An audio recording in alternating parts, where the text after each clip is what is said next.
Right, brothers and sisters, special guest number 2 on the Danny Christie Show, none other than Paul Venis. How are you today, brother? I'm good, bro. I'm good. Good man. Been really looking forward to doing this, mate. Yeah, I have. I've been looking forward to coming down before. Big time, Paul. Always a pleasure, you know that, bro. Absolutely, mate. There's no edits, so if we say something stupid, which we're both capable of doing, we're staying in, alright. So it is what it is, Paul, you know, till we get the show properly off the ground, mate. So I think it's the rawness and the realness of, you know, having it the way I have it. Yeah. I think it's class, you know, there's not many people doing that. And, you know, we're both capable of expressing ourselves to the full, so yeah, man. Let's do that, mate. Alright. Before we get started, Paul, put the all the best love bits Java. Right. As always, I'd love to start right back at the start. Yeah. That's how it's going to be for me, Paul, so yeah.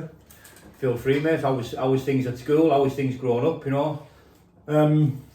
As a child, going through primary school, it was different. And when I say different, like, I didn't know it was different until, like, now. But all I know is now is when I relived my childhood, I realised how different I was, how I thought was, you know, like, as a child, like, I know what I've gone through now in life, where I've worked hard to look back and see how I was and how I ticked and why I was the way I was. So as a child, I was always obsessed with my image. I was always obsessed with girls. I was always obsessed with being the best at football or running or swimming or something along them lines, just to be accepted, just to be comfortable in me, you know. And but when I was sat in my bedroom on my own as a youngster, you know, I thought about, like, what would it be like to die.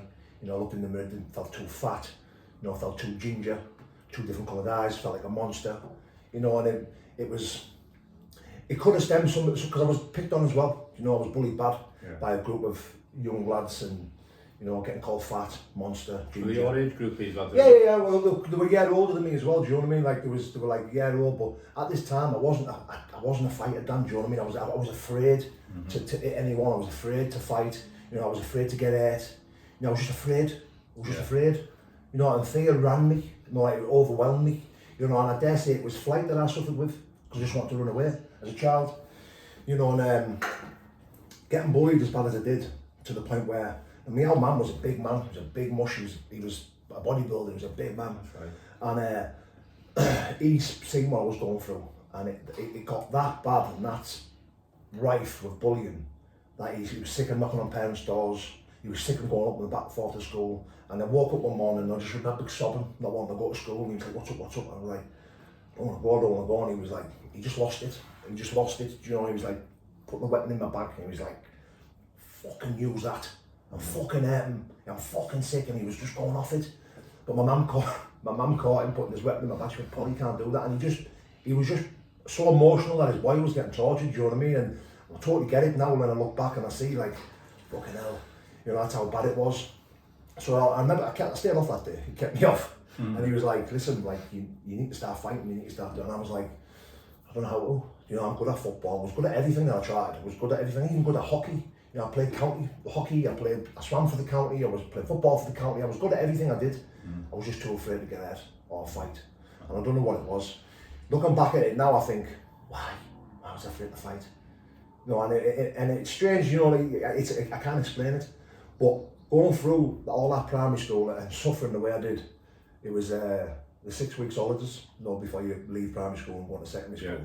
And my old mum, he got me, I can't remember, there was a video, I think it was a cassette plate, not a video players, VCRs or whatever they are. Yeah. So he bought me, I think it was like a video player. I don't think it was DVD, because it was fucking back in the time. Okay, I feel old saying that. Right. I can remember the band, sorry. Oh, fucking hell. Yeah, but you're older than me. So he bought me this boxing thing called the Fabulous Four. I know. Sugar Ray Leonard, Marvin Hagler, Roberta Duran, Tom Stearns. Yes, mate. I was just obsessed with it. I was obsessed with it. Like, he'd put me in bed. He'd say, oh, what do you want on, son? I'd say, Fabulous Four. He'd go, again? I'd go, yep. And then I'd find myself thinking about it, picturing myself moving the way they did and doing all that stuff. And, you know, people say what they want, you know what I mean? I didn't know I was studying it subconsciously. I was, you know, and then before you know it, I was swinging a fucking big left hook and a fucking decent right hand, and I was putting kids down, do you know what I mean? And I thought, yeah, man. And I arrived. And then secondary school was a lot fucking easier, let me tell you. You know, going back to the trauma as a child, that something like, you know, when you listen to addicts talk or you listen to the mental health stuff, you always hear kids, you always hear that, oh, my trauma as a child, my trauma is this, my trauma is that, you know, like, and I never ever realised until I'd done the work that the trauma that I did suffer, do you know, like the things that I was aware of, you know, ganja, I knew what a 5 deal was, I knew what a 10 deal was, you know, I knew what dealers were, and I was aware that I was around all that, you know, and I witnessed all that, even though it was hid from me as best as possible, I was still aware of it, you know, and I buzzed off it, you know, and I seen it all, you know, I was around people who were doing all this stuff, you know, and I was at an early age, like a real early age, you know, and I think I was about 9 or 10 years old, and there was used to have a South Bank market here, and it was massive, and it was like, you know, what you see on EastEnders and Coronation, and then markets, it was fucking billions, and it was like 25 pence for a catapult, these old plastic catapults and that. Remember the little leather the little fucking rubber things, they were fucking, they were buzzing, they were class. Wicked. So we managed to scrape 3 of us, me, Jimmy Smith and Andrew Truscott, still mates with them, by the way, today, you know. So we grabbed these we got these catapults anyway, and there's just up the back over there, Dan, there's these lines behind all the warehouses, but they're very secluded, very covered. You know, like power lines? No, the lines, I mean the path, they're calling the lines. You've got the path here, that's called the black path. And you've got the lines just over there, it's called the lines. It's just a path. But it once you get into the path and you walk about 100 metres in, you can't see any out, it's just a big path. And then right further down, about a mile down, there's a bridge, just on the trunk road. And under this path years ago used to just be all these stones, mint stones, for the catapult. They were awesome. Coddy. What we used to do is we used to fire them over the bridge and watch them come down. Obviously, there's cars going across the bridge. We were only kids. And I remember asking my mum and dad, "Can I go up there?" And they're like, "No, you go up there. You're in. Don't be going up there, son. You've got a cloud." So I thought, "Oh, no, I'll go there." So I snuck up. We just snuck up anyway. We just went up anyway. So we're firing these stones over the bridge. Some of them were coming down. Some of them weren't. You know, we didn't know what they were hitting up there. Obviously, fucking hitting cars, but we didn't know. And next thing you know, on this bridge, you've got the bridge end, and you've got like this path goes underneath, but the bridge is massive, and it's a big open, like this path's a big open, and on the left was a farm, but there was no houses about. It was just a big massive farmer's field. And you used to go up the hill on the side of the bridge, and I was just stood up there watching the stones go up and come down the other side, and I was going, no, that was not like when you're refereed. That was Jamie's stone. So 1-0 to me. Do you know that? And that's the type of stuff we were doing. Obviously, some stones weren't coming down, like I said. Next thing you know, this fucking bloke started climbing down the side of the bridge towards me. I climbed down. It was a decent climb. It was a steep climb as well. So I was looking and thinking, why is he climbing down there? But I didn't see no danger. You know, I wasn't aware of it. You know, I was just so naive. I just wasn't aware of the danger. But my 2 pals were. They just went, poof, they're split. Roof off, gone. I just stood there, but I remember shouting, "Where he's going? He's only climbing down." As I turned around like that, mate, I'm knocking you down. I was only a kid and just went fucking, like a smack under there, like a proper uppercut. My teeth clagged together and I just went all dizzy. And I remember as soon as I hit the floor, I just lost control of my bowels because I knew what this man had done to me. You know, he fucking hit me like a grown man and he just cleaned us out, but I was still with it. And as I went on the floor, he just picked me up by my top, lifted me above his head and just fucking slammed me on the floor. And as he done that, I just remember losing control in fear of piss, shit, and just fighting for my life. And it was, when I think about it, it's fucking horrible because I just think. How old were you at this time? 9, 10 year old. I'll tell you how young I was because, anyway, he fucking was going to kill me, Dan, do you know what I mean? He was bouncing on my head, he was bolting me in the face, picking me back up, spitting in my face, slamming me back on the floor. Like I said, we were on this little hill. As he bolted me in the face, I rode down this hill, I don't know what come over me, and boom, I was on my feet. I was off. Remember this, when I told you you come into this path, it's secluded, and it's about a mile to the bridge. So I've took off back down into South Bank, and I've still got a mile to go, and he's fucking chasing me all the way with his fingers on my back. I'm gonna fucking kill you. And I'm like, screaming, running. And as I come out into the open, he stopped. He didn't want to come into the open. He stopped and turned. When I looked like that, he was running off back the other way. And I just remember like so relieved, and I was like, oh my God. My 2 mates were sat on bollards, in the estate. As I'd come back into the estate, they just both looked at me and just went, oh my God. You know, they just sobbed, just like, oh. Black and blue. I was fucked. I didn't know, and I just went, whoa, you know, just fucked. And, you know, I went to hospital and shit like that, and, you know, my mum and dad were like, what's happened? I remember saying to my pals, like, look, my mum and dad can't go, I was up there telling them there was these containers out the back, what we used to climb all the time, and my dad used to say, get off them. I just said, tell them I fell off them. So we said, like, we fell off a skip or a container it was, but my face was all mashed, you know, and so I told my dad I'd done that. I said, look, I fell off the skip. You know, I was in hospital and I fucking come out on that anyway. Was he having that?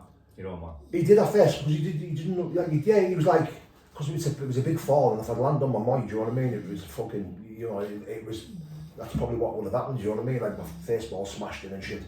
And about 6-7 weeks later, this is how young I was then, I was in a bath, and he was fucking washing my hair with a jug. Put your head back, son, so the soap didn't go in my eyes. No, so I didn't cry because of the soap. That's how young I was, mate. Wow. So he was washing my hair with a jug. And as he'd done it and that, and I remember him just stood in his bathroom, had his top off and that, and he was, you know, washing my hair and that. And I just went, Dad, remember I told you I fell off that skip? He went, yeah. And some man battered me. Oh, man. You just lost it. No, like, not angry, but like with emotion of like, wow, you are, quick, get out the bath, quick, come on, get me out the bath. Where, oh, drag me up there. And I was like crying, and he was fucking crying, and he was like, so no one should ever touch you like that. And he was like, was that him? You know, stopping cars and random cars. And was that him? And I was like, no, I couldn't remember, do you know what I mean? I was like, I couldn't remember. And he was like, oh my God, and he was just fucking devastated. Why didn't you tell me this? Because I wasn't allowed up there. And he was like, son, no man should ever lay a finger on you like that. Yeah. Never. Do you know what I mean? And I was like, fucking hell. You know, but looking back at it now, like, the trauma it caused me as a child after that, do you know what I mean? Like, it wasn't long after that where I was going into secondary school, and I was raw in my head when I was going to go into a fight. I thought, well, if I can fucking take that off him, I don't give a shit what you've got to offer. Yeah. Do you know what I mean? And it was constantly thinking, and it sort of took away like my guilt and shame on punching someone, you know, or my conscience. I think the bullying done that as well, so I didn't feel nothing when I hit someone. You know, I just thought, well, people hit me, so you'll get it as well, do you know what I mean? So quickly turn the tables, and as much as I can say I never liked bullies, but I became one. I dare say I became one, and because it only took someone to look at me wrong, and I'd be hitting them. You know what I mean? You know, and there was times where, like, you know, I did do bad shit, and I did become a bully, you know, but by the time at the end of the secondary school, 15, 16-year-old, oh yeah, I made a decent name for myself, you know, and I wasn't actually a good fighter, do you know what I mean? Like, started becoming aware of what you could do. Yeah, and I remember bumping into another bloke. This put me on the map here, because it was when I was just punched a bloke when I was 15 and fucking flattened him, but it was over. You know when you used to do that with your parents, where you'd say, oh, I'm sleeping at my mates, and he'd tell your mum, he'd tell his mum, you sleep at mine, that. Jib off somewhere. Yeah, we're just doing all night watching the streets. It was this bloke, like, tattoos all over, a ponytail, he was big, and I remember I used to like him because I'd seen him fighting all the time in car parks, you know, in outside pubs and that, and he was fucking proper tasting, I was thinking, he fucking must have been. Your man? Yeah, he was always on his own. Yeah. He was a big man. I was in secondary school this time, I was about 12, 13-year-old, and he was walking towards me crying. It was about 2 o'clock in the morning. I went, oh mate, and I thought, oh, there's that man there, we watched him fight quickly, so I went, oh mate, you alright? And he just grabbed me by the throat, fucking pinned me against the wall, just went boom, hit me about 3 or 4 times, mate. I was going bink, bink off the wall, and I just folded. My mate wrapped the fucking piece of wood on the back of his head, so he started chasing my mate. He just went, run Paul! So I've got up and ran. So we fucking bailed back to his house, and I had a fucking keggy on my eye and a big lump on my head. So he was, again, couldn't tell me mum and dad what had happened, so I just says, oh, tell him fuck me and you try fighting the fella on the stairs or something else. We just said that. So fucking, about 15, 16, and all the lads, we've got cans, and I'd just been kicked out of school, I was celebrating that. I was thinking, fuck, no, still more school for me. So we just got cans, and we were walking back to that bridge, you know, where it got filled in. So I used to go up there and drink, like, oh mad's that? You know, reliving that shit, just sitting there all night fucking drinking. So I was walking up that bridge and I could hear a kid screaming. So as I popped my head around the corner, this bloke had got hold of a kid saying, get off the fucking bike, it's my bike. And I knew this kid, I grew up with him, he was called Jason Watson. And he goes, my bike, I'm going for Christmas. He goes, no, it's fucking pinched, get off it. So I went, hey mate. I went, yeah, hold them. So what right it was, I went, hey mate, 10 hours, I fucking wallop. I just fucking flattened him. And as he was, I stood waiting for him to come round, and then when you remember me? He was just looking at me like that, and I just went smash right in the middle of his fucking face. Just stamped on his face, and I thought, you shouldn't be hitting kids like that, do you know what I mean? Like that. So I didn't feel no remorse when I'd done that at all, you know. So that then was like, oh, I should have done this bloke, and it just fucking... Reputation. It just went through the roof, man. It just went through the roof. There must have been a bit of... There's bound to have been a bit of trauma attached to that hiding you took off that fella, you know what I mean? Yeah. The bound to have been, I know you said it made you overcome this fear of getting hiding and that, but something like that happened, especially terrified to the point where you're running off on his chest and you know, sometimes there's a trauma without knowing and that, but that has to have been, it had to have been traumatic. It had to have been, especially the way you mention it in the manner that it happened and what happened to you. Well, that's it. Right, but like with the way we are done, we bury everything, don't we? And only getting to this age now with maturity and doing what we do, which we'll talk about in a bit. Yeah.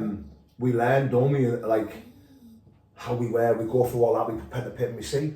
So going back, I think, fucking hell, that's not normal. No wonder I'm the way I am. No wonder I'm not wired up right. You know, and it was like, when I look back at it now, I think, yeah, I definitely ruined my childhood. That, like, you know, to an extent of like PTSD shit, you know, when you're overthinking about it and shit and wondering what's wrong with me.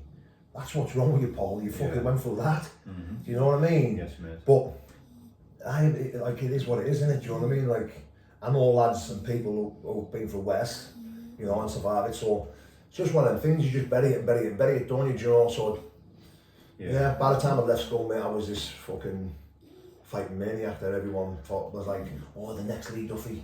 Oh, and I thrived with that as well. Yeah, just hearing that, because round here, Dan Nee Duffy was a fucking living legend. And every kid wanted to Still a bit of a god round here, isn't he? Oh, yeah. Jamie Boyle always says he's like a Loch Ness monster. And I like that, do you know what I mean? Yeah, I like that. Good analogy. Yeah, he's people hate him, people love him, you know, there's always a story to tell about Lee. Yeah. And me growing up listening to them stories, my mum and dad being good friends with him, you know, people knew different sides of him, and he was what he was, and I thrived off people saying, whoa, you're next up for you, aren't you? I'm like, fucking definitely, damn right. You know, and I would just push for it, you know, and it was there were tough boats to fill, do you know what I mean? And, you know, God rest his soul, like, that was probably the life I was leading by the time I was going to be fucking 26, because that's when he died, do you know what I mean? And I thought, I won't do that, but I'll be as hard as him, I'll be as ruthless as him. And that was the road I chose, you know what I mean, Dan? Yes, mate.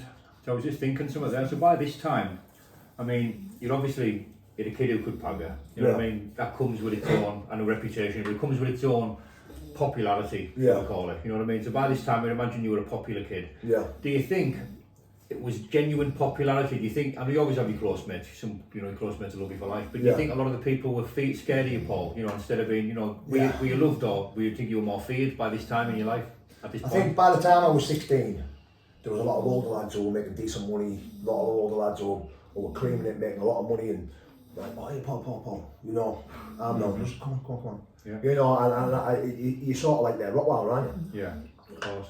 And I think it was easy to get drugs, it was easy to get money, it was easy to get whatever I wanted, really, do you know what I mean, at the age of 16. Yeah. I can only imagine what that was doing to my ego, you know, my head, the reputation, it was just fucking blown up, do you know what I mean? It was crazy, because it felt like I hadn't, do you know, when by the time I was 16, 17, I thought, I'm wet that hard, really, you know what I mean? I just fucking lamped a few people, and I thought, everyone's frightened, you know, and it was easy to live off a reputation when you can walk in a room and people are aware you've walked in the room at the age of 16, 17, and then you just, like, what have you got, what's happening, everyone's going, oh, that, you know, mate.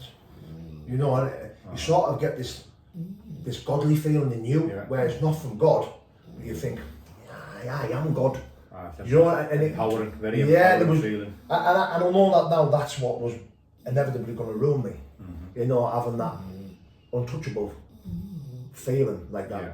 You know, it was always going to end up ruining me, do you know what I mean? Bear in mind, mate, like, being with Sally since I was 14, you know, she's living this with me, do you know what I mean? Total opposite.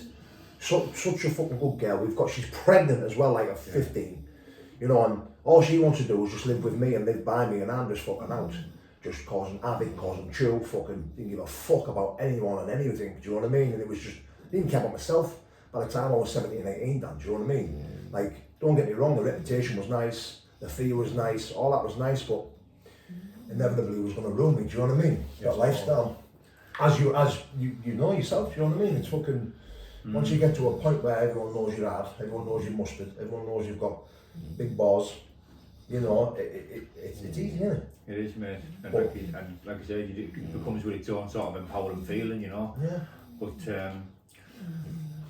someone else is coming to me as you were speaking there, Paul. You know, you said, you know, you got him with the older lads, you know, they were like, you know, come here. Yeah.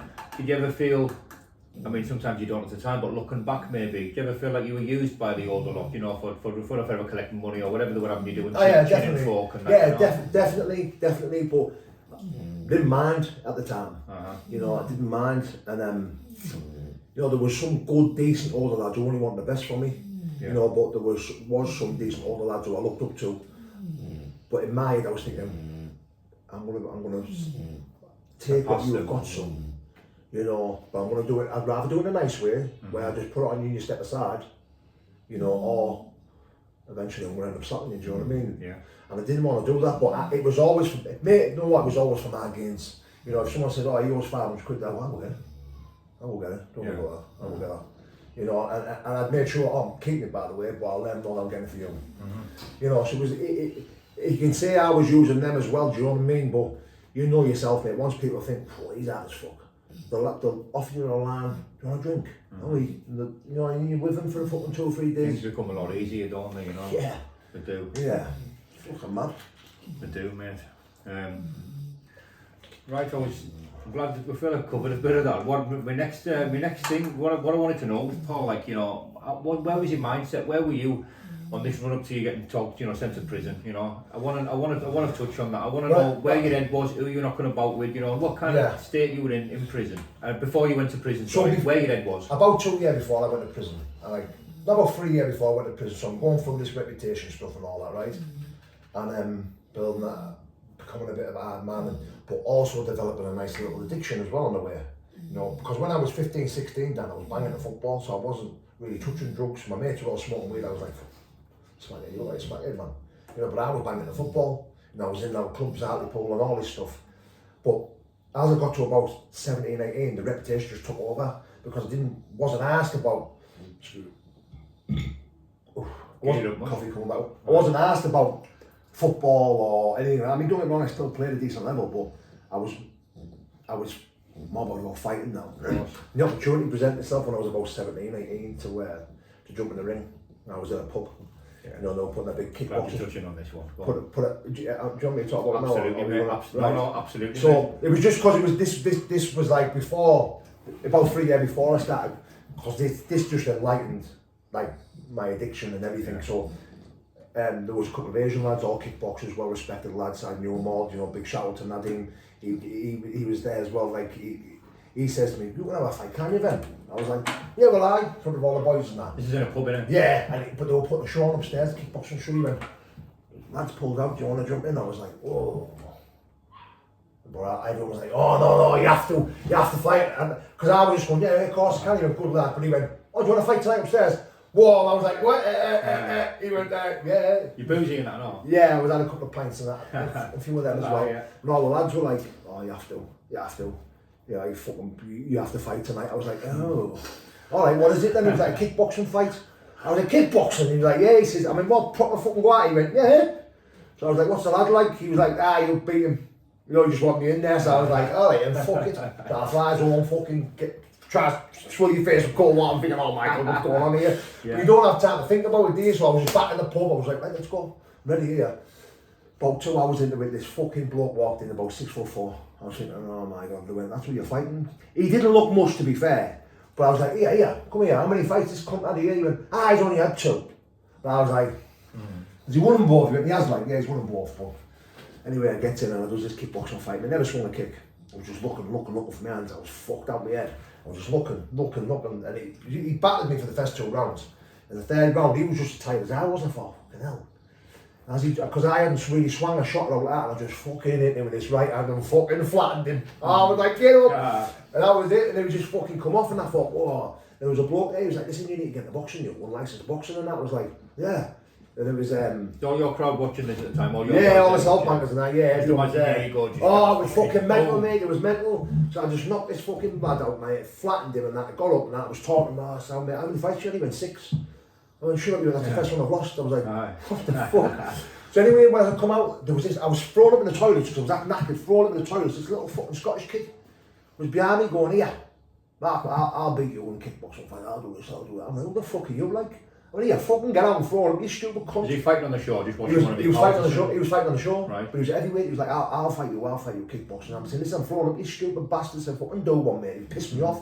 So when I got out, like when I spoke to Nan a couple of days later, I went, there was some Scottish kid offering me out, sort it out. I said, get that sorted. He went, hey, I've got a show in Redgate, do you want to fight on that? I'll get him down. I went, yeah, sort it out. So I trained for 2 weeks, this kickboxing stuff. I trained for 2 weeks. Yeah.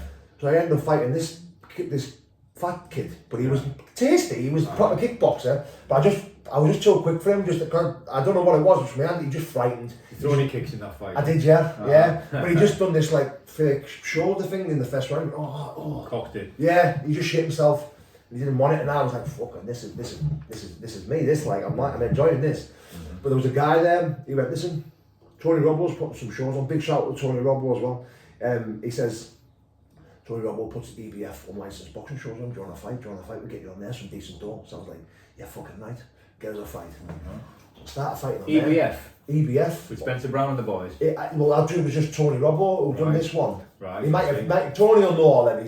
Tony's a proper good boxer himself. Yes, mate. So he was running all these unlicensed boxing shows, like EBF boxing shows. I remember the EBF because it was DVDs, EBF. I can remember them with the belt at EBF. Yeah. The belts were golden. Yeah. So I was fighting this kid called Billy Boy Maxwell, bless him. Billy was a tough kid. He was, he was hot topic at the time. Everyone was saying, oh, he's a fucking man, he's this, that, the other. I was like, well, I'll fucking fight, I'll do that, I'll jump in. I thought, fuck it. And I literally just flattened him in 3 seconds. I just called calm. I'd done a bit of pad work now. I was doing a little bit, still smoking shit all the way, still session. I just took my time. About 3 seconds in the fight, just boom, landed the big right hand, just fucking flattened him. Getting a bit more control over the yeah, approach. It was a bit more relaxed now, and a bit more of a fucking like a bit. Oh mate, I just hit him with a perler, put my foot, just flattened him. 3 seconds into the fight, that was it. It was done. I was fucking like, whoa, went to the next fight. Then I fought a kid called King Cano, big darky, big black lad, massive he was, fucking lambing everyone. Fucking boxing. Yeah. So I flattened Cano. Oh, I might have seen this fight. Oh yeah, I was in the corner. I was only young, about 18. Just milling him. Just fucking smashing him in the corner. Just raw, no boxing skill, no nothing. Just I hit him when I was just slipping a big left hook. That's right. George, that's that fabulous force stuff, mate. I was obsessed with because I was just walking forward. He hit us with a foot. You know what it was? Remember when Ricky Hatton fought Manny Pacquiao and his head was in the paper like that, flattened? Well, when we got the DVD, this Cano would hit me with a big right hand, and my head, we pressed pause when my head was like and the sweat flew off, and my head was just fucking out like that, and my mates went fucking up that, and I just looked at him and just walked forward. Then he went throw the same shot again, I just leaned, just hit him with a fucking left hook, just flattened him, and I just started mashing him in the corner. Yeah. So when I goes back into the change room after that, this guy called Bryce Smith comes in. He was like, Venis. I went, yeah. He went, he always taught you how to box. I went, no one. He went, shut up, where do you box out of? I went, my bedroom. He went, no, serious, where do you box out of? I went, I don't fucking box out of nowhere. He went, no mate. He says, here, get my number. He says, come to Phil Thomas's boxing gym. He says, I want you to start training. Around here? Yeah. He said, don't be training no more. He said, I want you to start, don't be fighting no more, come training. I want you to come training. So I started training with him. And just the fundamentals, Dan, not just the little parries, stepping off the centre line. I thought, and he just drilled it for about 3 weeks, where I just jab bum for literally 12 rounds for a full hour. Bum. It's a repetition. Then the next day, it was the right hand, bum. Then you're moving off the parries, then you're hitting back off the parry. That's all I've done, drilled, footwork, stepping off the centre line. Done it for about 3 months. Tony Robbo rang me, he says, listen, put Bravo on. Remember the old channel Bravo? Bravo on, there was a big fucking Britain's Hardest Dorman competition. I remember it. This guy, I wasn't in it, but there was a guy called Wes Smith. I know who Wes Smith is, mate. Yeah, he was in it. I think, did he win it? Anyway, it was a big fucking... Carved out of Yeah. Right. And I was watching more videos where they're calling him the Viking Slayer because he knocked Big Eric the Viking out. Right. And he was a fucking... I was like, whoa. So I said to Brian, I want me to fight this Wes Smith. He went, yeah, take it. He said, take it. Perfect for you. Take it. And was this in the same competition, British Hardest Dorman? Yeah, so I fought him for... mate, I won the title, Britain's Hardest Dorman. So, mate, honestly, I goes to fight this kid. And I was a good boxer now, like I learned the fundamentals, I thought I'm a boxer now. You know, I was one of them now, you know, stood in the kitchen full of whiff jumping about, thinking I'm a boxer, showing everyone. Yeah. You know, and I remember fighting Wizard, being awake about 2 this MCAT had just come out, and I was fucking up bad on it, but I was still training, still ready, but the weight was coming off us, you know, it didn't matter, I was young, and I was hungry, and I was still big. Yeah, the drugs hadn't properly got a grip of me yet. So I remember I was on about 3 or 4 day bender, and I just went and fought this Wes Smith. But I had all that movement now. Wes come out like a big fucking robot, stiff as a board, but fuck man, could be bad. He was boom, boom, it was too pale as I went. So what was, and as he come, I just went bang, get quick down the fucking pipe, flattened him. That was it, done. I was like, what the fuck? Just first round, just flattened him, mate. I was like, wow. Then I fought Gary Fairby as well in the EBS. So how many fights did you have before you went to prison? See, I was unaware, I'm glad you touched on this. You were fighting competitively before you went away, you know, at that sort of age, yeah? That's not me fighting, by the way, that's the dog. Was this early 20s? I thought it was your breath, mate.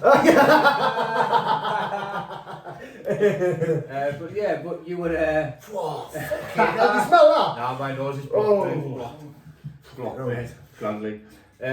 Sorry mate, go on. No mate, you're alright. So how many fights have you had? Before you went away, what is this early 20s this? Because you looked young when you banged that black kid. Yeah, this was really young. So I'd had like 3 or 4 fights in the year. You know, so I'd fought, in that year I'd fought Billy Maxwell, the Cano, Gary Fairby, Wes Smith, and one in Northallerton. I had a fight in Northallerton. You ever been put down? Never. You look like you've got a face for taking shots. You know what I mean? If that's probably one of the Desperate best way to say it. Lambton jaw, that just looks like impossible to fucking KO you like. Yeah. But and that does something to some people, Paul. You know what I mean? You know yourself. We were on about it the other day. You can only get full turn and full connection in a fight so many times. Yeah. You can't get it with every shot. You know you can't. Yeah. You can only get full connection every time. And when you get full turn and full connection and you bounce that shot right off someone's head and they're still there, that does something to a fighter, mate. You know what I mean? You know it does, and it demoralises you, especially if you're saying shot, or especially if you're giving them a little nod like that, mate. It does something to a fighter's psychology. You know what I mean? It damages them, doesn't it? That was the only thing I was good at, bro.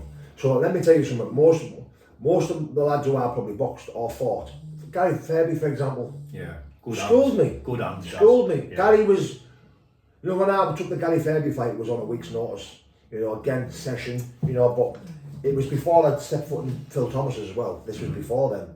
But I was raw, I was hungry, I was hard, I was fearless, you know, I had that fucking raw aggression. Still partying as well? Yeah, but I was roided, 18-year-old.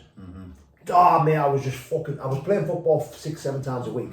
Like 6-7, like every day I was football, run a mile. So your lungs were up, you had the yeah, and I was fit, pushing weights. My dad was a bodybuilder, so I was well conditioned. The only thing I didn't have was the lungs. But what I did have was a 1-2 shot that would take your fucking head off. But if you can't land it, you're fucked. Yeah. And how could I land it on Gary? Aye. He was just cute. He is cute, isn't he? Yeah, and then boom, hitting me.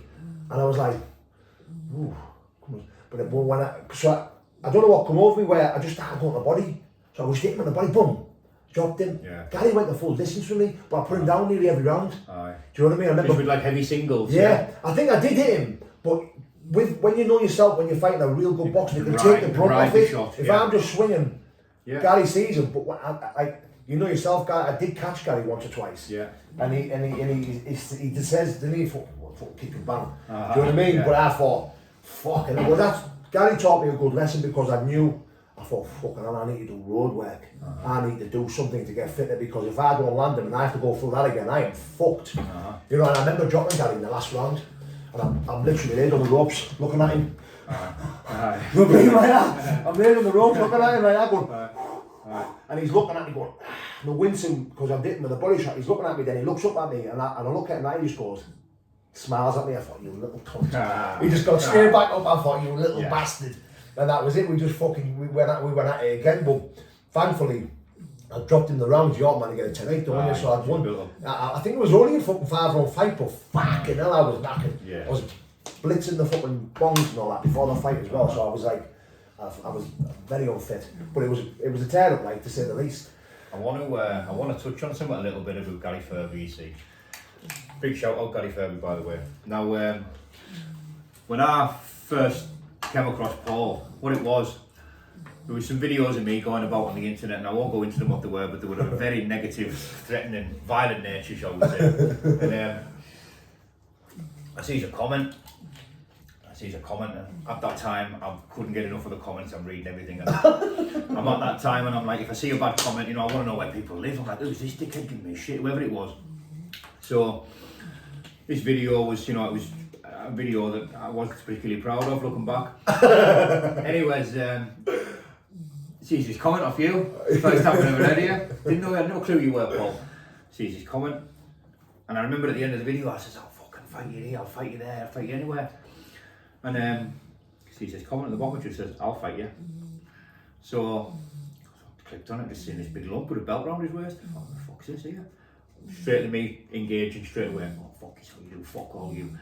And this back and forward's gone backward a little bit, hasn't it? Yeah. And like, you know, for the benefit of the interview, you thought I was a proper twat, didn't you? I did, you didn't like us, Paul, you know what I mean? Yeah, I hated you. I could tell. I didn't know you. I just hated that video. Yeah, me Don't too. think I hated you as a person because the moment we first spoke, Yeah. you know, I loved you, Dan. You Yes, know mate. that straight away. Yeah. I actually ended up apologising to you, didn't Yeah. I? So, but watching that video, I hated that video. Yes, mate. And I didn't like the person who was doing what you were doing. Me neither. But to me, when you were saying, I'll fight any man, I'll do this, I'll do that, I thought, alright. Aye. I took it personal. I didn't even know you. You know, how we do when most fighters will go, Yeah. cunt. Uh-huh. I'll fight you. And then you had a little back and forth and then forth. But So I'm like, and during which time the phones rang. Gary Furby's obviously seen this back and forth, you know what I mean? Because it was a hot topic at the time, these videos, especially around my way, man. It just blew up. And Gary Furby's wrong. He's like, you got tuned with Venis, who's calling you. Yeah, that was. And I said, who the fuck's this like? He said, Paul Venis. I'm like, I said, who is he like? Gary was like, Danny, do yourself a fucking favour, mate. Wind your fucking neck in, son. And he's gone, just type his name in YouTube there. So I've gone, just give us a minute then. Phone down. Paul V. And I only got to the V, Paul V, and it just come up in the search thing, Paul Venis, top 10 most savage knockouts. I'm like, right. Clicked on it. And I've said this before in another podcast, this fucking terrifying rock and roll song, come on, it's terrifying. It's that terrifying that I had to turn it down. It was that fucking scary I had to turn it down. And I just remember this line saying, let the bodies hit the floor. And I mean, there's fucking big heavyweights, right, just folded, left and right, single shot, smash. And I'm just watching it, thinking to myself, this is fucking Bonnie, this, isn't it? Fucking Gary Furby up, I'm like, who the fuck's this fucking animal here? Tell him I won't need to with him at all, you know what I mean? He says, no, he says, I'm going to give him your number. And you rung us up, and that's how we first met. He rang me first and says, here's Danny, Christy wants your number, and I fucking give him it. But then, I mean, it only took me a minute or two to explain. Yeah. And I instantly was like, yeah, mate, I do apologise, you know, I'm sorry, I should never have done that, do you know what I mean? And, Yes, mate. And I did, didn't I, within a minute of talking, I was like, nah, listen, man, Yeah. you know, to Brilliant. be fair, I can be open and honest, I never expected to ever speak to you ever in my life, so when I'm saying I'll fight you, I just thought, I meant it, Yeah. and you know that, it's the truth. Yeah. And I thought, nothing will come of it. Yeah. But then next thing you know, like fucking, I was mad. It was mad. It was. The rest of history, Paul, isn't it? Yeah, definitely. Yes, mate. Definitely. Right, so back on track. Back about you, Paul.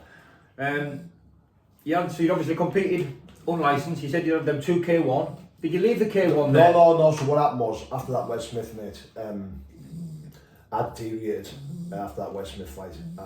You know, there was, you can only imagine where that lifted me towards Put your reputation, ego, you know, the name, all that bullshit. It just times 10, bish, through the roof.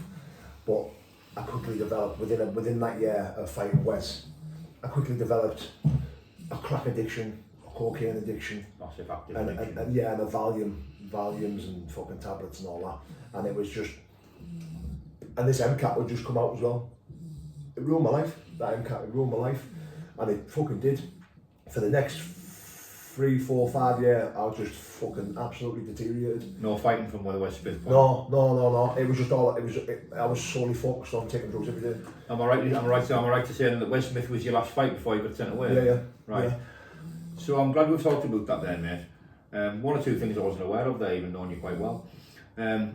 So the run up to being sent to prison, you weren't fighting. You were in active addiction. Yeah. You'd had a mess, as I can imagine, a mush. But you probably, at the time, you think you're the only fucking sane chap on earth, don't you? Yeah. You think you're the only wide about. It's weird, you know, like See, like I'm still awake Sunday morning, like fucking from the Friday, twitching and that, looking out curtains and blinds, and you see a man walking his dog, you think, look at that lunatic. What an idiot, but he wishes with me. Aye. You know, and you think, oh, he probably doesn't, Paul. Do you know what I mean? When he's walking his dog, or someone fucking getting up, going to church on Sunday morning, 7 o'clock in the morning, I'm looking out the window thinking, fuck a lunatic. Yeah. Thinking the police are going to bust through the door any minute. Yeah. For my fucking Grandma Charlie. Aye. But, yeah. you know what I mean, that's grabbing, I'm fucking worried about where I'm going to get more. Yeah. You know, but that's where it took me, do you know what I mean? And it was like the MCAT, the crap. It was only a matter of time before whatever was in front of me, I took. Yeah. Especially on that second or third day going, whatever was in front of me, I took. Self-destruct mode. Yeah. The only thing I never took, but it was only a yet, was heroin. The brown, yeah. Yeah. Come close a few times. I've come very, very close, in fact. But again, I had that childhood trauma, which I left out at the beginning, but I'll share now. My auntie Annette had died of an heroin overdose, and I was the one who went and, cause what happened was, when our mum was working, my dad was working, I used to get my little sister up for school, as full secondary school, I used to get her for school. And this one morning I got her up 7:30, phone was ringing, the house phone was ringing and ringing and ringing, so when I answered it, it was my little cousin. So my auntie and I had 2 kids, my little Tony and our Amy, who I love dearly, you know. I hardly see him, but really, at the end of the day, we're family. And Tony was like, Paul, I can't wait my mum up. And he was only about 9 or 10, I was about 15 now. About 9 or 10, can't wait my mum up, Paul, can't wait my mum up. I was like, what do you mean? She's like, I can't wait her up. She lived on the next street, so I've got her man the just of says, Amanda, don't touch anything, just wait here. So I ran round dead quick. And I put the cat on for her, give her a breakfast. I ran round because I thought her mum was at work, and now dad's at work, and I take up my little sister to school, then I go to school myself. I ran round. As soon as I went in, I knew straight away. Tony was crying in the settee, and our Amy was crying in the settee, just looking at her, and she was crunched up on all fours, being dead for hours. And Tony just says to me, I took some of my out of her hand, Paul. I went, what? Show me. And there was a needle in the bin, and I just took one look like that. Wow, yes. So I just took one look, and I just got him dressed and went, oh, it's all right. I'm going doing that thing where you're just like, oh, don't worry about it, everything's all right. It's like, she's just asleep, are we? Take some home, yeah, it's pounding, I'm swallowing back tears, and we're trying to keep myself normal. Push the kids in the house. My dad's brother lived a couple of doors down, my uncle Brian, and he come out and Paul, what's up? And I went, I think Annette's dead, And he was like, what? I think Annette's dead. So put the kids in the house, me and O'Brien went to go back round, but our mum had come out the house. Paul, she was in bed and I didn't know. I thought she was at work, because that's what I usually done. But she was meant to be at work, I think, or somewhere along the lines, I didn't know why she was in bed. She went, what's up, son? And I went, and I didn't want to, because my mum's little sister, do you know what I mean? Yeah. She loved it loads. And I just said, look, I think Annette's dead, and she was fucking sobbed.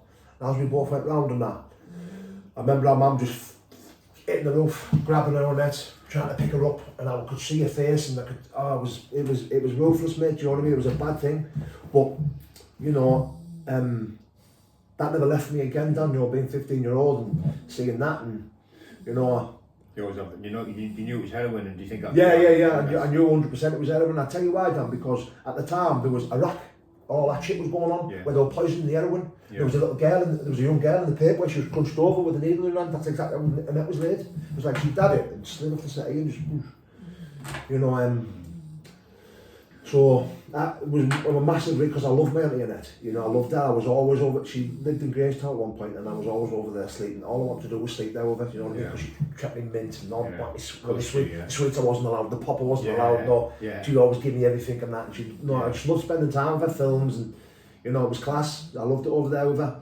Even though I knew she had her own demons and that, but I just wanted to be there with her. Do you know what I mean? As a child, and you know, anyway, going through my addiction, that like. Every time anyone was in front of me and I felt like taking it, that come back in my head. Yeah. You know, and I knew I would be beyond coming back from that. Yeah. I just felt like if I choose to do that now, even though I've took 10 Valium, I'm still like that. Can't go to sleep. I've got to go home and face everyone like this. Where I just thought my disease was going, come on, Paul, you have it, and you can go face the world. And that's what my head was doing. And I was going to take it off this kid, and he was like, no, Paul, can't give you it. And I was like, he was chasing the dragon. That was the closest he ever come to it, fucking passed it here. He was like, you have to kill me to give you this, Paul, I promise you. And I just wasn't prepared to kill him for the heroin, do you know what I mean? Yeah. So I just fucked off. But that was the closest I ever come to taking it. So, anyway, into that, like my 4th year of taking drugs and that, you know, I'd pissed everyone off. Anyone who was making money, I'd done over. Anyone who used to be my friend, I'd done over. You know, and everyone was just angry at me. I'd made so many enemies. I wasn't to be trusted. I'd stepped up my own kids down to get what I needed. Do you know what I mean? Yeah. I'd robbed, steal, I'd done some horrendous stuff. It's the nature of the disease. Yeah, I'd done some horrendous stuff. Some stuff that I can still keep me awake tonight still. Yeah. So my house got blasted, got shot at. Obviously, I'd robbed the wrong people. They turned up my house, blasted my doors and where my kids and my family and that were. So I ended up arming myself with a Glock 17. The rest was history. You know, I caused a lot of destruction with this gun. I'd done fucking robberies and fucking whatever I could do with this gun. And then after a 3-day fucking rampage, I got caught. On the 3rd day, arm response, whoosh, get on, shipped straight to Warm House. Where I'd done not spent the remainder of the next fucking 3 years. That was a local remand centre at the time, almost, wasn't it? Actually, it was actually, you used to go on remand, it was an old prison. Yeah, you could actually do your time there. Yeah. I mean, they tried to ship me out, but I was managed to, because my last drive at the time, it was just on our doorstep, the prison's like literally just there. Like we just fucking, I managed to get on medical hold, you know, for my hands and stuff like that with the arthritis and the punching people in the mouths and because all that other street fight stuff that you used to do, just batting people and cutting your hands and next thing it's infected from punching someone in the mouth and all the operations. I'd gone through all that, you know, but it's needless to be speaking about, you know what I mean? But my hands were fucked, you know, so I was doing cortisone injections and treatment and all that, so a lifer says to me, you're going to get shit, don't you? You know that, don't you, Paul? So I was like, why then? They're going to run the jails properly and you're going to be a hindrance to that because of how I was, because of you know, so they just, he said, what you want to do? So he just said, go on medical, or is there anything wrong with you? And I just thought, yeah, I have, my hands. You know, so I've done that and I managed to stay there all the way through the sentence. Which was fucking lucky there because I knew they were trying to get me out there. And if they'd shipped me even 2 hours away, it would have been a nightmare for my missus and my kids to get up, do you know what I mean? Taxis or train or bus or whatever. They'd been horrible. What did you wind up serving behind the door? So it was mad because the judge absolutely fucking hated me. He was like, I'm going to give you 9 years alone for your reputation. You're a menace to society. You're an underground fucking fighter, this, that, the other. You're just basically slated me. Even though I'd gone guilty straight away, he fucking crucified me. And I was like, listen, what am I looking at? He was like 7 to 9 years. Bear in mind, I didn't say it there, the fucking gun was only a replica. You know, it would only fucking headshot killed someone if I'd have fucking whacked them around the temple with it. Yeah. Do you know what I mean? But it was what I'd done with it. You know, and the way the judge was portraying it, I was some fucking horrible menace, do you know what I mean? Which probably was, to be fair. But I was thinking, I don't need to do this shit. So my solicitor coming in, probably get you about 70. I went, what for a fucking spud gun? I said, oh, mate, I said, get the fuck out. I said, go on, get out, get someone else, go on. Chased him. And there was a guy walking past and he went, Paul Venis. I went, yeah, he went, I work for Carl's Legal Practice. He said, my name's Dave. Dave Arden. He's still my solicitor today. He's still, you know, he's a good man, still friends with him. And he went, I got to be your father. And he sure, he went, yeah, definitely. So I was like, okay.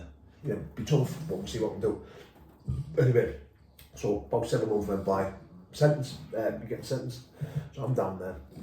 Anyway, this fucking judge never turned up. He's fucking ill, awaiting me. So there was another judge who had like fucking a couple of hours to look through all my case. So I was like, oh, how's this going to turn out here? So these went, hey, this could pan out good here. Because you've got to remember, like, I had Osmond rule on me where I was getting arrested because people were trying to kill us. You know, my house had been blasted at. I'd been shot up fucking over fields and fucking, you know, all this shit was going on behind the scenes what the police already knew about. You know, so they knew my life was in danger. So fucking, the judge took all that into consideration.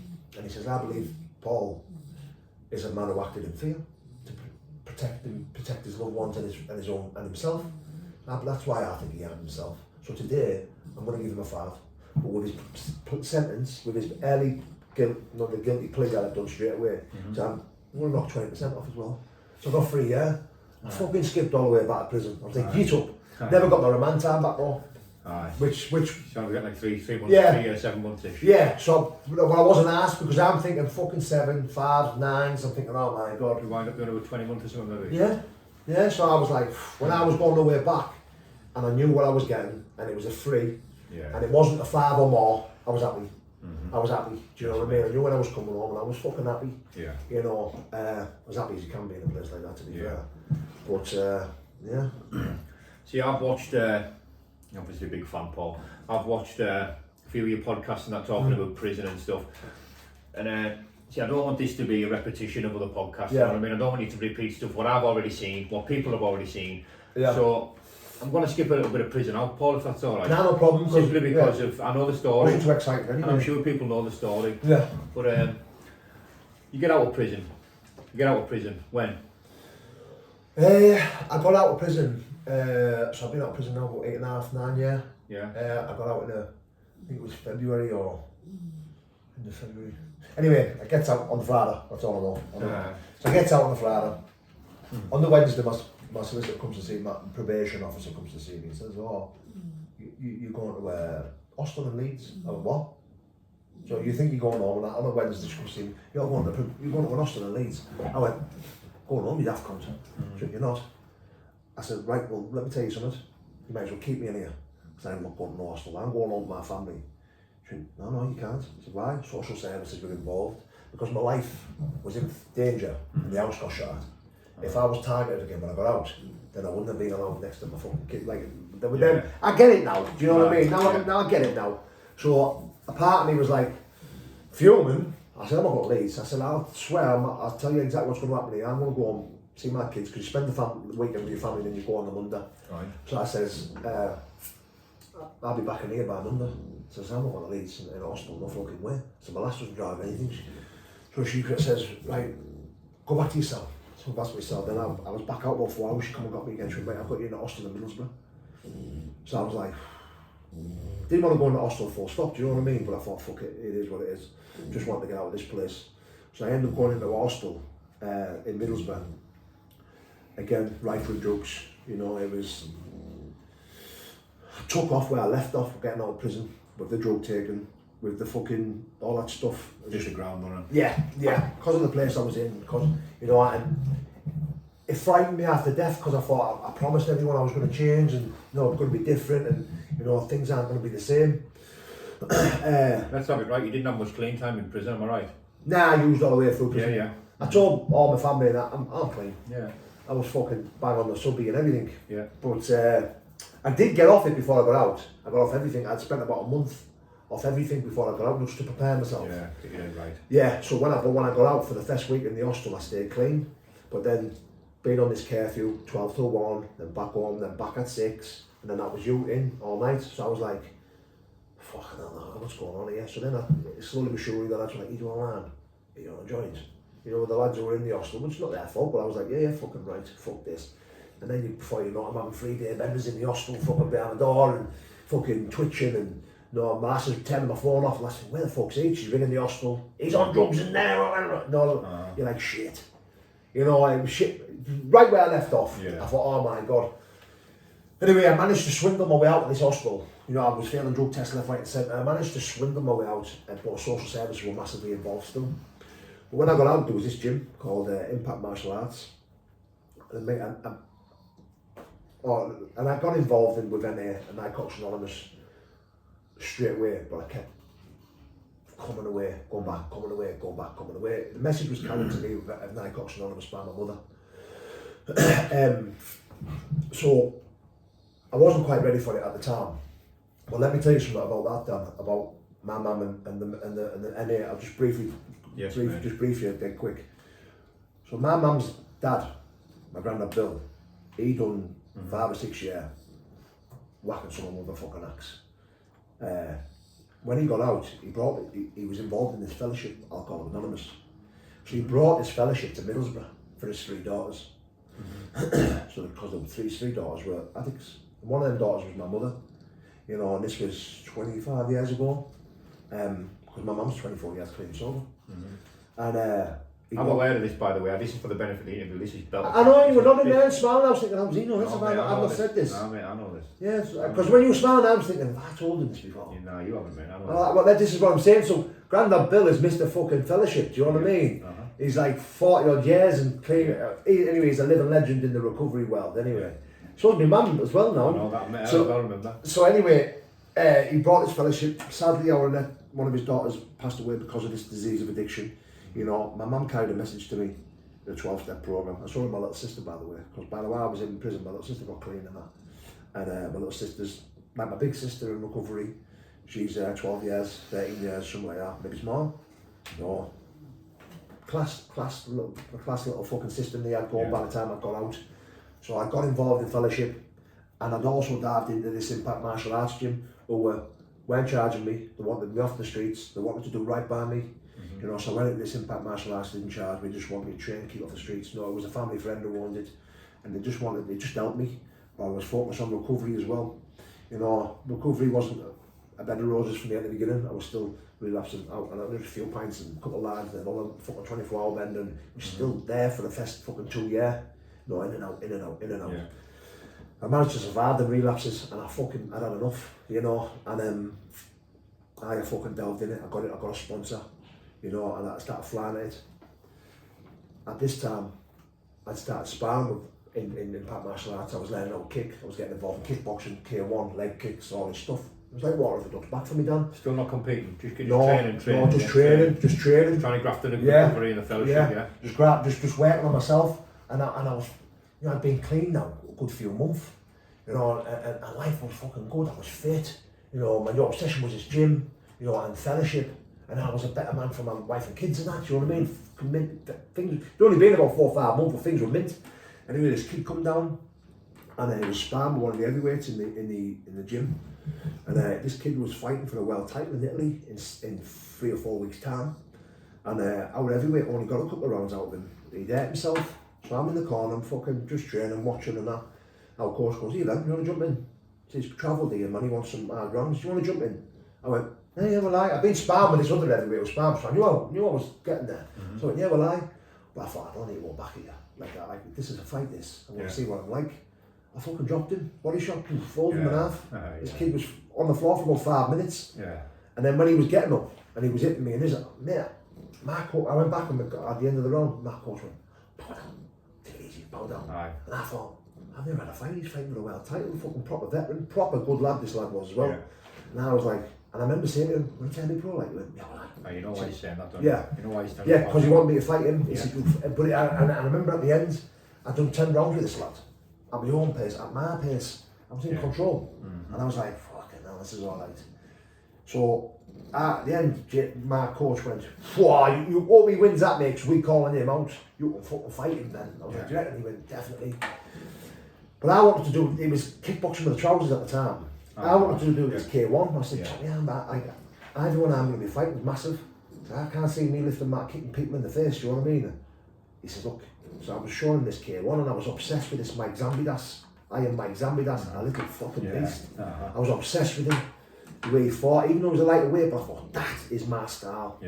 Walk forward, walk forward, One of low kicks, One of low kicks, mate. Them low kicks was fucking phenomenal. So I turned pro K1.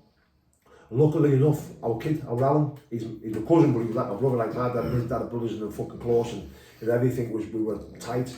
While I was in prison, Alan had trained a lot, become a decent fighter, a decent coach.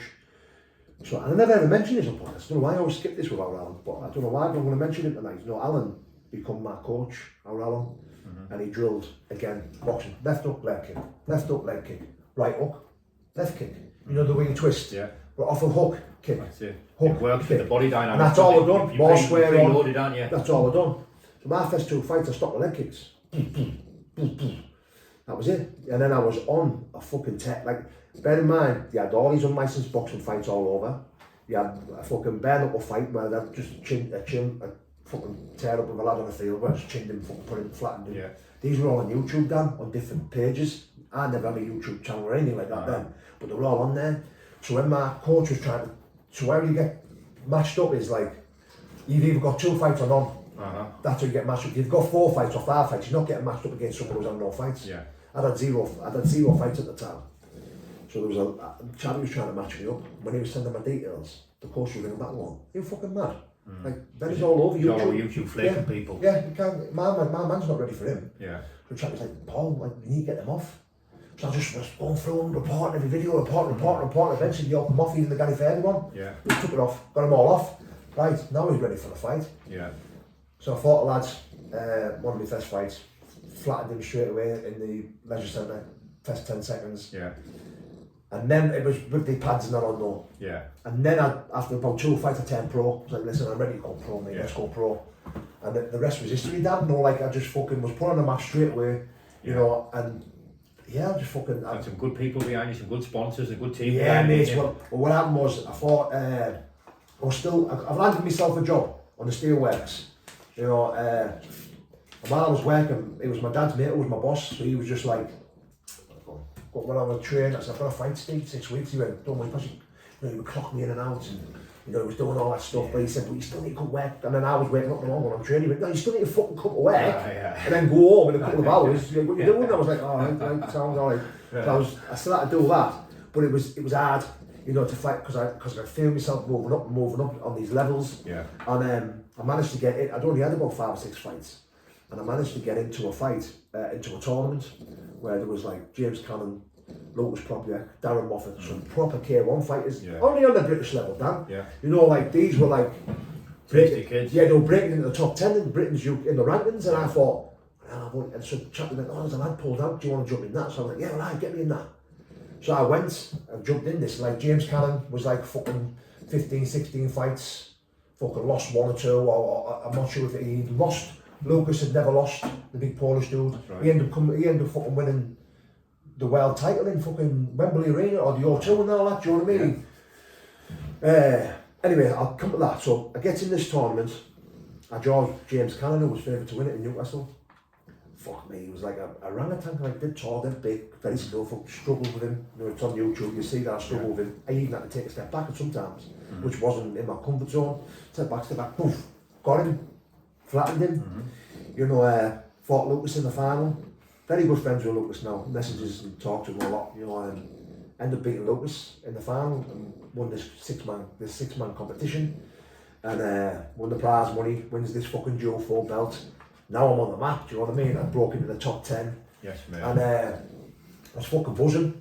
So this British, how the rankings have worked, and this is for the people who are commenting on those. We're going to touch briefly on that, but I'd like you to take our Paul, and please continue. So I'll be honest, right? The ICO European and the ICO World title. Don't get me wrong, I'm proud to fight for that establishment, proud to win them belts, you know, and let me add, for the European title I fought a kid called Chris Cooper, who was a fucking legend of the K1 game, was always in the top 5 rankings in Britain. He was always fighting, very active, and he was a fucking tough kid. Didn't look much, but he was fucking skillful. He was tasty. Yes, he was fucking very good, you know, and I fought him on short notice for the European title, 2 weeks training. I was unfit as fuck. I'd just been on a full, all-inclusive Gran Canaria and all that. No excuse, so I still, you know, it was a tough fight for me. I do believe if I was on a full 6-week camp, I'd have destroyed him in the first round. But no excuses. He took the fight on short notice as well, so he was just as fucked as me. But yeah, the rest was history. You know, like I beat him with that European title, and it was a tough fucking fight. And I held that belt up like a fucking, you know, like I just had another kid. Yes, mate. You know the feeling, don't you? There's no, if there's a feeling up there watching your baby born, it's fucking spanking someone in a ring or in a cage. It's a close second, mate. Oh, mate, it's up there, do you know what I mean? It's up there. Probably get fucking slated off my wife later for that. But, you know, it's up there with the best of feelings. It beats any drug I've ever took. Any drug I've ever took or anything. There's no better feeling. So the world title, I was meant to fight a kid from Spain who was 16 and all, banger. I trained hard for it, meant to fight him. He pulled out fucking 2 days before the fight. Can only fight was in front of you. I was ready to fight anyone. I fought King Kong down. I would have. You know, if you put King Kong in front of me, I would have fought him. Win, lose or draw. I wasn't asked. There was no reputation involved. There was no ego involved. I was signing contracts saying if you die, you die. If you kill someone, you kill someone. You know, not in them words, but it's just so you couldn't sue you, signing contracts. You know, so I fucking signed a contract, prepared to fucking die for what I wanted to do here. You know, so he pulled out, could only fight was in front of you, and I did fight someone who was nowhere near on my level for that ICO European, the ICO World title. But I destroyed him with a head kick in seconds. You know, and you know the fight was in front of you, but I was still proud of that win. Not as proud as I was for the European. My favourite title is the WSKA. So just 1 second before you finish that, I know your favourite title, I know what you're proud of the most. But for the benefit of those faceless idiots, faceless gonks out there that I was kind of refused to have back and forth with myself, but for the benefit of them, Paul won a European and a world title for the organisation that it was attached to. Okay? Okay. Alright, so please continue, Paul. The belt you were most proud of? Was the WSK, because they were involved in the British rankings. Yeah. You know, so in the K1 on British level, I believe that I was up there with the best of them. There was probably only 1 or 2 fighters who could have probably rocked it with me, you know, and I was confident that I would always have went to the #1 in Britain, not Wales, because that's what the comments were saying. Yeah. Well, I never claimed to be Wales best with your Badr Harries, Rico Van That was me who put that post up. Yes. No, I know that, bro. I know that, but you were right in what you said. Do you know what I mean? But you, again, faceless idiots, judgmental monks, close-minded idiots who just want to put shit like that. But let me tell you something. Like, if I could have reached to the Glory K1, I would have went, and I'd have fought these people, Badr Harries, Rico Van Harries. Would I have won? I don't know, but I was prepared to die to try. Yes, man. I'd have trained my fucking ass off. And I dare say, I think I could have held my own if it was possible. I'd have tried anyway. Certainly. So, the WSK British title belt is my favourite belt, the one and only, and that meant everything to me. Yeah. I was fighting a fucking scary individual called Cal Hewitt, 6'7", muscle. You know, it literally was Dolph Lundgren. Yeah. That's what it felt like when I was looking at him. The only difference was, he didn't say, if he dies, he dies. He actually shook my hand, and he was a nice bloke. You know, he was a very nice bloke. We had banter, crack, you know, and it was all the best. Good luck, mate. Blah, blah, blah. Good crack. But I know no come wanted to fight this fucker because he kicked like a mule, and he was a very big man. You know, he wasn't undefeated, but he was far superior in kickboxing skills than what I was. A good technician. Yeah. I remember Chappie putting this fight to me. I was fit as fuck at the time. I was fit, I was training. And Chappie says, listen, the fight was pulled out against Cal. The leisure centre, do you want to fight him for the British title? And I was like, this Cal Hewitt, I was like, yeah, you'll do it. I was like, yeah, fuck it. You always have faith in your coaches, well, you do. Your team, and the best thing you can win. Yes. You know, and you don't even question it. That's it. So I was like, right, well, son, let's go. So I fought Cal, and I wouldn't say fear, but you know when you touched on it down at the beginning of my career, like I had to feel what people had, so I wanted them to hit me, so I could go at her. Yeah. Like, I wanted that, because I knew most of the time I was facing someone that'd been kickboxing longer than me, they'd been fighting gyms longer than me, but I want to show them that I had something better than them, and that was when they land their best shot on me, it doesn't budge, it doesn't hurt. You know, when Lucas kicked me in the face and fell on his ass, I knew that fight was mine. I thought, no, that's mine, because he was just instantly gone. He thought, what the fuck? He just hit me, his heel went right in the mind of my nose, squashed on my nose. And I didn't feel a thing. I just didn't feel a thing, you know. And with Cal, I thought, right, let's see what he's got. And he kicked that hard. He fucking froze me. Like, he went 1-2, just switch kick and just went smash right in here. And I went, ooh. But it froze me to the point where, I felt that. And it was like a fucking mule. He kicked like a fucking horse, do you know what I mean? And with the range and everything, I thought, fuck. So I just froze. I didn't want to commit because he was like dead long. Yeah, and I went back to the corner. I wasn't hurt, but I knew what he felt. And he was kicking. He's only kicked me in the leg twice, and I mentioned he kicked me in the leg twice because I want to tell you how I felt after the fight. He only kicked my leg twice. Just that was it. Just 1-2, and then a quick sharp kick to the leg. So I went back to the corner, and I remember how Alan going, looking at me there, and I went, "Are you ready now?" I was like, yeah. So now I went out with a different mindset to where like I'm fucking taking your fucking soul now. So I went, pushed out, touch, boom, hit him, nearly knocked him out of the ring. You know, and when I tell you that how happy I was for that fight, to flatten a man like Cal, you know, big respect to Cal, you know, he reaches out to talk to him a lot, you know, he's a fucking lovely man, you know, but I was so happy with that win, and even though Chris Coulters were probably better, you know, the other fighters that I had was probably a tougher fight, but that was, in my head, with my heart, my emotions, my feelings, everything, that was my toughest fight. You overcame something. Yes, that was my toughest fight. Yeah. And it always will be, you know, and I think his pure size, all that stuff, because I was early days for me fighting, do you know what I mean? For some reason, when I was getting turned pro down, there always seems to be an exit door in your changing room. You know, when you're slightly like look at it and think, why the fuck's that there? You know, as if it wants you to bail. I never would have. But you know yourself, if you don't feel fear, if you don't feel the pre-fight jitters, you're not asked. Best off check yourself out. They kept me fucking dangerous, mate. Something wrong with you if you don't feel that. They kept me dangerous. I was too frightened to die. I was too frightened to lose. You know, so I knew what I needed to do and I knew what I was going to do. Yeah. You know, I was very confident in my power and I was very confident in my ability to get it. And that was what I was the best at. Yeah. You know. Well, isn't it funny as well, Paul, how like some of these people, you know, you're in the ring, you're trying to kill each other. The intention is to lay him flat, and if he gets any health, no, that's not what you're thinking about. You're not thinking about his health. You want to hurt him. And isn't it funny when the final bell goes out, you become so close to these people? Yeah. Not all of them. Yeah. As we know, some. But you're right. Like, but, you know, some of them, a lot of them. You know what I mean? You share that respect. You've really shared something that day. You know what I mean? And it's funny how it goes from wanting to kill to wanting to be friends. I speak to loads of people who have fought, as do you. And isn't it a strange feeling? It is, like the closeness that you get to some of them. All them fights that I had, because there was the fights that were on YouTube. That's only a smidgen of what I did. You know, I was going having fights in Scotland, Western Supermare, all these little tiny promotions that were, you know, to build for experience. And, you know, I was doing all them. I was travelling to Scotland, Western Supermare, fucking Wales. I was going everywhere to just fight.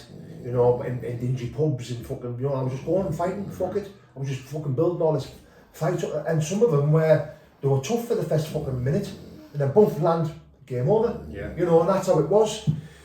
I remember every fight. I remember every look, every expression, looking in their eyes. I remember every emotion. Every shot you take. Yes, I remember after the fight, all the words we exchanged. You know, and I remember everything. I remember it all. Because I think there's something to that. When you see, because I've said this before, but see when you fight with someone before, mid, during, middle, and after, you never feel more alive. No. You never feel more alive, and there's something about the memory instills. It's like a print in your mind. It never goes away. What you said, what you've done, expressions, and all the little subtleties throughout the fight before, during, and after. That's it. Isn't it? Even see them, even the nerves, the pre-fight jitters. I used to go on the walking. Right. When I started walking, when my music would come on, I started walking. It's going to kill more. The fear, the pre-fight jitters, the nerves will go. Now it's this buzz of euphoric feeling from the tip of my toes to the top of my head. Similar to what ecstasy used to give me, but times fucking 1,000. Nothing will beat that. Times 1,000, because I just knew it was time to go. You're going to walk. Yes, I just knew, and it was a feeling that I'd. You know, the first time I experienced it, I was hooked on it, and I still am to this day. Yeah. You know, I know fighters who haven't fought, who fought at a high level, never fought for 10 years, and still, you ask them today, they'll tell you I'm going to fight again. You know, it's just a healthy way of thinking for a fighter. They'll never let go of that feeling. You know, and so yeah. Paul, I think that's, you know, I think that's why it's important for ex-fighters, especially people like yourself, who reached a good level, a high level of fighting, right? It's important that you replace that with something in your life, because it's very difficult to walk away. That buzz is irreplaceable. You know, and I think it's a lot of time why a lot of ex-fighters, and especially at a high level, they turn to drugs, mate. Yeah. When they're in the post career, after the career, the post fight career, because that buzz, it's a way of living, it's something that cannot be replaced. That feeling that you get when, like you say, you never feel more alive. You cannot get it through any other way than competing at a good level. When you know you're in danger. That's it, mate. That's it. Yeah. I mean, the battle we do today, Dan, with the recovery, that's something to be fucking really proud of. You know, like I always what's the hardest fight you've ever had? Beating drugs every day. 100%. You know, the fighting in the ring and the cage was easy. Yeah. Compared to this, what I go through daily. Yes, mate. You know, I can you know yourself, mate. You know, it's fucking. It's a hard one, isn't it? Yeah, it is. We'll talk about this at length, don't we? Yeah, but to be fair, like the euphoric feeling, not so much as the fighting, but the overwhelming and the excitement and you know the proudness that you feel from being where I am today, watching you on this journey and being able to have the strength to carry a message, the strength to be a good dad, the strength to be a good husband, all this stuff now that I have from a little fellowship called Narcotics Anonymous is which you have got family, who spawned this fellowship. Yeah, you know what that's I mean? That's it. And it's mad, isn't it? It is mad. They brought it to the fucking North East, man, brought it to Middlesbrough for me, do you know what I mean? Took it over there, look what it's done to me, look what it's done to us. I know. It's like, I've said it before, this fight that we've taken on, this fight that I'm doing now is by far the hardest, but I've never wanted to win as much as I have to fight against myself. More, and I've always want to win. Yeah. But I've never wanted to win any more ever than I want to win this fight against myself. You know what I mean? It's a funny thing, isn't it? Well, that's it. Then, like, see this fellowship now that I apply it most days now. Yeah. I still have the ability to remove myself from it and suffer. Yeah. You know, I did it for 7 years. Yeah. You know, someone asked me the other week, says, because I come away from the fellowship and come away from the meetings, and I held on, like, says, oh, because I've just gone back now, I've slammed my step 1, 2 and 3. Yeah. I'm on step 4 where all the emotions and weight and the stuff's coming up, and you know, I was crying the other day at a fucking Turo Gatti and Vicky Ward fight. Amen. Because these emotions are coming up. Again, you just touched it there. What fighters are left with when they finish fighting, when the career's over? Turo Gatti killed himself. Yeah. Started sobbing. Stood there. Stood in my kitchen side watching it on my phone. Dad coming. No, son. Yeah, all right. Something in the eye. It was it was just like this fellowship, man, has given me the strength to be able to be emotional. Yeah. You know, be vulnerable. Yeah. You know, carry a message. Yeah. You know, the stuff that it helps me be not a fighter as well. Yeah. If that makes sense. Yeah. So I watch my mates who've won Commonwealth titles. Big shout out to Paul Truscott. You know, he drives himself insane now because of I want to fight again. I'm not going to fight again. I want to fight again. But he's coaching now, and the guy's my best mate. You know what I mean? But he's fucking erratic. And you see it. He's cooking, man, and he'll tell you he is. You know, but see what I have now. The spiritualness, the fellowship where I can sit back and go, doesn't matter if you fight again or not. Even though my heart says, yeah, you're definitely going to. But then I'll go, can you be honest? You know what I mean? It's just weird, man. But I have a fellowship now that I can work a program around every aspect of my life. Yes, man. You know, and I can work it around my wife, around my kids, around a friend, or around buying trainers, or around YouTube. Yes. You know, I can, and it just I can apply it around everything in my life. It's fucking amazing. Listen, I know exactly what you mean. It works. There's something in there for everybody, and there's something in there for everything. Definitely, Dan. I've known you. Like, the first time I met you was the fight. Yes, mate. But these last 30 days, 31 days. 31 days, I've seen you smile, a proper smile. Yeah. You know, and I know it's for real this time. Do you know what I mean? Yes, mate. And that's what fellowship gives you. This, you know, I remember you talking. When I seen this man with glow in his hair and all that. That's the feeling I got when you come to the door. Yeah, man. You know, your skin, your beard, all. You know, so you look fucking flash as fuck, man. Thank you, man. But it's the glow you get from the fellowship, Yeah, innit? 100%. I know it sounds cheesy as fuck, No, but it is, isn't it? It is, mate, and like I said, a lot of people out there who aren't in recovery, who aren't part of the fellowship, will understand what we're saying because, you know, I know you get emotional, Paul, and I do myself, but see, this fellowship's taught me to be in touch with positive emotions. My emotions, I've always been very emotional, and the emotions that I didn't want to deal with were suppressed with drugs. Anything, remorse, regret, denial, anything like that I didn't like, feeling that I didn't like was suppressed with drugs. Yeah. And if I couldn't suppress it, I couldn't feel it, I turned it into anger. Yeah. Because anger was the only emotion I was familiar with, and it's the only one I've done well. Yeah. I've done that one better than anyone. Yeah.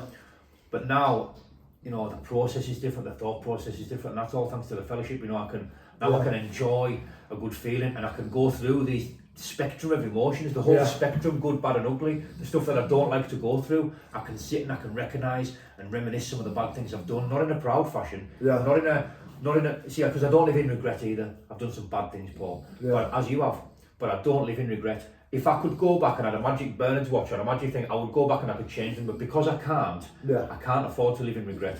I've learned off everything I've ever done, and that's what's most important, learning from your mistakes, not Wouldn't be who you are today, would you? Exactly. I say, people say to me, oh, if you could go back time. You know what I always say, if I could go back time, I wouldn't change my drug taking, I wouldn't change what I went through. The only thing I would change, I wouldn't play football or the box or kick the fuck out of the bag. Yeah. That's the only thing that ends my head, because I'm grateful for what I've been through, because I can sit here today clean. Yeah. I have a choice today now. Do you want to get off your head, Paul?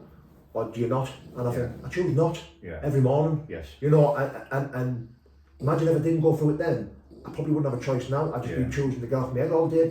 So I'm glad I went through it then, because I know for a fact I couldn't go through it now. Yeah. You know, so that's, you know, and I heard down in the fellowship, I heard someone share down in the fellowship, I thought, fuck it, no, that's bang on. Well, they say, if you stick about long enough, they'll hear your story. That's it. And you do. That's it. See, I remember, Dan, what you know, when we were driving in that car, we're going to this fight, you know, and the connection was off it, wasn't it? Was. You know, Yeah. and I instantly knew, after a few days of me and you talking, I was hearing a lot of stuff. I don't know what my journey is, don't know what path is, don't know what this. How many times did I say to you, I know your journey, Yes. and I know your path, 100%. Like I'd prayed hard. It was like I'd had this epiphany in my, like this vision in my head where I thought, I know where you are. I know exactly what route you're going. I was in denial. No, I know. I knew fellowship was in your heart. I knew God was in your heart, and I knew you were going to be. You were going to be up there. Standing up, bro. I knew. But how many times did I say it, Dan? Yeah. I told you, didn't I? I was telling you and telling you and telling you. You did, Paul. And look, you're 31 days clean, brother. And I've got you to thank for an awful lot, Paul. You know. you don't have me to thank for, mate. Well, we have the fellowship, don't we? Do you know what I mean? It's a funny thing how it works, you know. You told me directly, you know, that a little bit of set, mate, but it is what it is. You told me directly that you know, you've got a message, Danny. You know, what did I say to you? No fucking message. Yeah. I didn't have a message because my whole life was fucking shrouded and packed with this negativity. And when you're negative and you feel with negativity and your heart's negative, Yeah. your message is only going to be negative. Aaron, the bull, took great inspiration from you. Yeah. He watched all your videos, you know, he's talking to me about Venom and I'm like, shut up man, I know Paul. You know what I mean? But it never sunk in because until this one day he rung us up, I had a strip of volume on there, I'd been on a heavy one. I was doing this usual come down thing, volume, Coca-Cola on the come down, and weed. And he rung us up and started talking about this higher power. And my jaw, I've said before, hit the couch. I was like, oh my God, I sobered up like that. Nothing like a shot of adrenaline to sober you up. A shot of adrenaline sobered me up like that, and I'm thinking, wow. And you know, in a nutshell, it's worked. Yeah. It's worked, you know. And this message, you know, I said there was never going to be a Danny Christie channel. Oh, how wrong was that? Yeah. I love my channel, Paul. I love my message. I love what I'm doing. You know what? It's funny because I was telling you, wasn't I? I was saying, no, he is. You were. But I seen this like in that car because I instantly I had admiration for you straight away because of the Bad Blood podcast, the little things you used to say. You know, owning up to your stuff is enough. Being honest and truthful is enough to be admired in my eyes, because people can go, I've been exposed, I've done this, he's done it. Tell us something new. You fucking told you done that, you clowns. Yeah. Do you know, like, and I just think that was enough for me, Dan. Yes. You know, and then I knew the path. It was mad because when we were talking about it, and I was like, no, listen, Dan, you were like, you ring me one morning, and I was like, what? You went, hey, Paul, God's real. Aye. And I went, you were on my ears, and I went, Oh. and I started laughing, didn't I? Yeah. I went, I know he is. He is. And you went, no, I don't quite know who he is. I don't quite know who he is. And I says to you, I know who he is.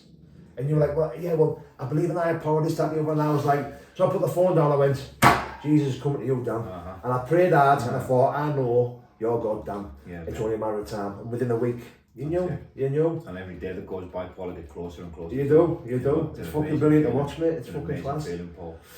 Like I say, I owe you a lot, Paul, and I've got a lot to be grateful for, and you know, I owe you a lot, mate. Like I said, Friendship and brotherhood to me, mate, is enough for me. You know that, and I've said it before, and I'll say it again. Do you know what I mean? It's a pleasure, man. Pleasure, man. It is, mate. It is. See, look how it works now. Like I'm watching your videos. I don't read just for a day. I haven't watched just for. Mate, I haven't read just for a day for fucking weeks, or sometimes months. And my mum's like, just for a day, and I'm like, because my mum's massive in recovery, and I think, I'm aware of it. She's like, have you read it? Have you got a book? I went. My brother Danny's there telling me all about it. Yes, Paul. You know, so see how it works now. Yeah. So we're carrying the message, aren't we? One addict helping another. Absolutely, we're carrying the message, aren't we? Of course we are. Brother. Mint. Listen, Paul, I think as it's, you know, this is dragged on. I'm saying to myself, we've wrapped this up in about 45 minutes. Nah, I could fucking talk to you till the cows come off, you know. Mate, but I'm glad we've got a lot of things out there, mate. Brilliant fucking podcast. What a chat we've had, Paul, and I'm sure the people are going to appreciate it, mate. Is there anything else you'd like to say, Paul? No, everything's cushy, mate. It's fucking. Well, I'm going to say something. I think your missus needs a fucking medal, Paul, for what she's put up with me over the years, mate. Well, I mean, now you've got me. But I've said this before. Yeah, but listen, Paul, it's like you've got a brilliant family, mate, a lovely family, and so we've got a lot to be grateful for, haven't we? Yeah, Sammy knows without her I would have been dead. Yeah. You know, recovery comes first, I know that, but she gave me the drive to get into recovery because I couldn't afford to lose her. Yeah. You know, without Sammy, my kids would have been taken. Without Sammy, they've had no house. Without Sammy, nothing for Christmas. Yeah. She really is more of a hero than anyone in my life. The admiration I've got for you and your missus is more than I think you know, because today in this world that we live in today, relationships are disposable, Paul. Yeah.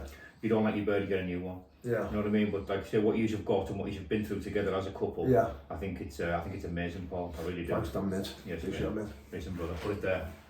Love you, brother. Love you much. All Love right. you, brother. Nice one, my man. Woo! Fucking brilliant, Todd. Well,